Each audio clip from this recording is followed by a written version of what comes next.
Il existe plusieurs procédures disciplinaires selon la gravité des sanctions envisagées ou la qualité de l'agent poursuivi. Toutefois, cette pluralité est plus apparente que réelle. Les procédures disciplinaires dans la fonction publique territoriale s'ordonnançant autour de deux modèles.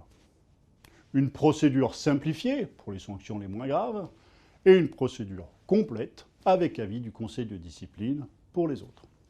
Sur la procédure disciplinaire simplifiée, il convient de préciser son champ d'application. Elle est applicable lorsque la sanction envisagée est, pour les agents contractuels et les stagiaires, l'avertissement ou le blâme, et pour les titulaires, les sanctions du premier groupe, soit l'avertissement, le blâme et l'exclusion temporaire d'une durée maximale de 3 jours. Dans un premier temps, l'autorité territoriale doit informer l'agent par écrit de sa décision d'ouvrir à son encontre une procédure disciplinaire.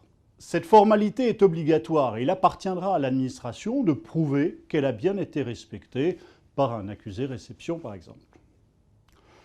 Ce courrier devra décrire les faits reprochés, rappeler les droits de la défense de l'agent poursuivi, soit son droit de consulter son dossier et son droit d'être assisté par le ou les conseils de son choix. Aucun texte ne prévoit que ce courrier doit préciser la sanction envisagée, mais il est d'usage d'apporter cette précision, ou à tout le moins la sanction la plus sévère envisagée. Des précisions devront également être apportées sur les conditions dans lesquelles le contradictoire sera organisé. Il est d'usage de prévoir un entretien au cours duquel l'agent pourra présenter des observations orales ou remettre ses observations écrites. Mais il ne s'agit pas là d'une formalité obligatoire. L'administration peut parfaitement décider que la procédure sera uniquement écrite. Le cas échéant, il appartiendra à cette dernière de fixer un délai raisonnable au regard du nombre et de la nature des griefs retenus.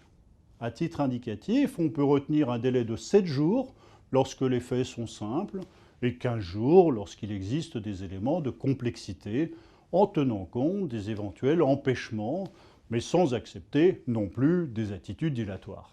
À l'issue de cette phase contradictoire, l'autorité investie du pouvoir disciplinaire pourra prendre sa décision finale, soit en abandonnant les poursuites, soit en sanctionnant l'agent par une décision motivée en fait et en droit. Elle pourra d'ailleurs également décider, finalement, d'engager une procédure complète, si elle estime qu'en réalité, les agissements commis par l'agent encourent une sanction plus sévère. En ce qui concerne la communication du dossier, quelques précisions. Il s'agit d'une formalité importante dans le droit de la fonction publique dont le champ d'application est d'ailleurs plus vaste que la discipline. Quelques éléments en rappel. Lorsque l'agent sollicite la communication de son dossier, l'administration se doit de répondre favorablement à cette demande, et ce, dans les meilleurs délais. L'agent doit être en mesure de consulter l'intégralité de son dossier administratif en présence d'un représentant de la collectivité et de son conseil, le cas échéant. Il peut en obtenir une copie. Le dossier devra comporter toutes les pièces sur lesquelles l'administration entend se fonder. La circonstance que le dossier ne soit pas numéroté n'est pas de nature à invalider la procédure. En revanche, le fait que le dossier soit incomplet ou contienne des documents qui ne devraient pas y figurer peut emporter l'annulation de la sanction infligée, en particulier s'ils ont un lien étroit avec la procédure disciplinaire en cours, par exemple des rapports non communiqués ou des éléments venant à la décharge des accusations portées contre l'intéressé. S'agissant de la procédure disciplinaire complète avec avis du conseil de discipline.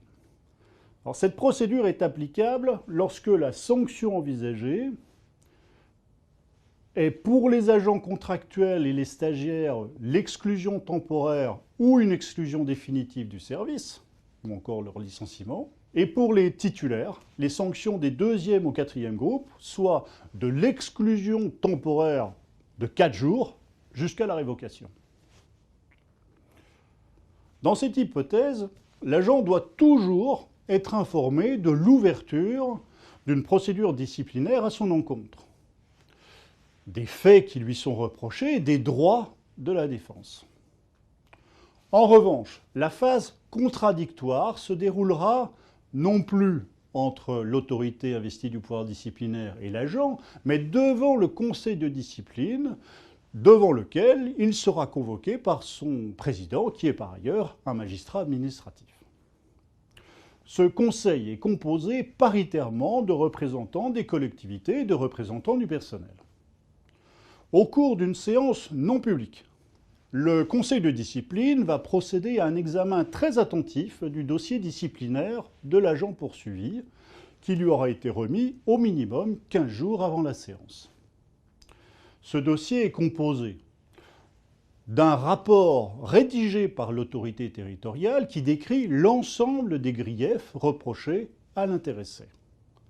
Et il est complété en annexe par l'ensemble des pièces justificatives de ces griefs, soit des courriers, des notes de service, des attestations, des photographies ou encore des constats d'huissier. La séance du conseil de discipline n'est pas publique.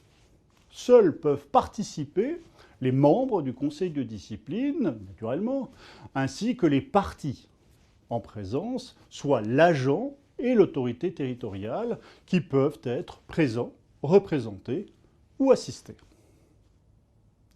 La séance commence par la lecture du rapport de saisine, mais pas des pièces jointes, ainsi que celles présentées par l'agent poursuivi le cas échéant. Le dossier fait ensuite l'objet de discussions entre les membres du conseil de discipline et les parties. Chacun des griefs fera l'objet d'un examen spécifique. Et lorsque les débats sont épuisés, la parole est donnée en dernier lieu à l'agent. Le conseil va délibérer ensuite, hors la présence de l'agent, de l'autorité territoriale et de leur conseil ou représentants. À ce stade, le conseil de discipline peut considérer, à la majorité des voix, soit qu'aucune faute ne peut être retenue contre l'agent, soit que la matérialité des faits n'est pas apportée par l'autorité territoriale, ou que les faits ne sont pas susceptibles d'être qualifiés de faute disciplinaire. Soit suivre la sanction proposée par l'employeur, voire proposer même une sanction plus sévère, ou encore proposer une sanction de moindre gravité, ou encore être dans la capacité de donner un avis, aucune majorité ne se dessinant. L'avis doit être en tout état de cause motivé, et il est immédiatement lu aux parties. Cette phase de la procédure disciplinaire pourrait être une source inépuisable de contentieux si les conseils de discipline n'étaient pas présidés par des magistrats administratifs qui veillent de manière très efficace à la sérénité des débats et le respect des procédures. L'avis lu par le conseil de discipline ne lie pas l'autorité territoriale. Il est d'ailleurs parfaitement possible que l'instance disciplinaire, comme je viens de l'indiquer, recommande à cette dernière de prendre une sanction plus sévère que celle qu'il envisageait.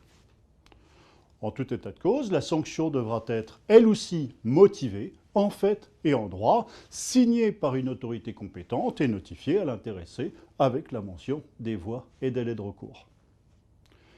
Il est par ailleurs recommandé de préciser, le cas échéant, les raisons pour lesquelles l'avis du conseil de discipline n'a pas été suivi.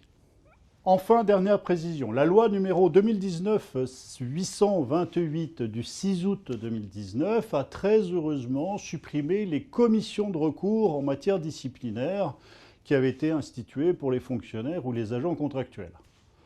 Ces commissions avaient pour conséquence de prolonger des procédures déjà trop longues.